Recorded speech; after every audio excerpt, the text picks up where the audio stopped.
Godina Arsii Lixaanaa Shaashamannee naannoo gaarreen hedduun uwwifamee jirutti argamna. Egaa dhalootni kun wanni beekuu qabu biyya jechuun qabeenya. Biyya akkanumaan biyya kan taatu osoo hin taane biyya akka isaaf taatu kan godhatu lammiidha. Jiraattota uummata. Garuu haalli yeroo ammaa biyyi keenya itti deemaa jirtu garri naannoon keenya itti imalaa jirtu hedduu nama yaaddessa.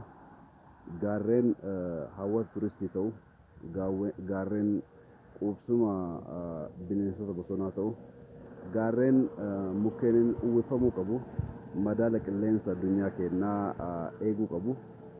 Gaarreen walumaa galatti tajaajila hunda galeessa ta'e qabu. Haa ta'utii yeroo ammaa kana bakka baay'eetti gaarreen keenya qullaa jiru. Gaarreen keenya qullaa'uun immoo biyyi tun gara gammoojjummaatti akka deemtu carraa bana. Kanaaf dhalootni kun akkuma falmii siyaasaa fi dinagdee godhu dhimmi eegumsa naannoodhaa, dhimmi biyya kana qabeenya uumamaa isiin qabdu wajjin tiksuudha.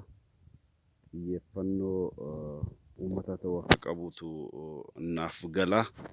Kanaaf dhimmootni kunniin ammarraa waan itti yaadamuu qabudha. Dhaamsa jedhu qaba.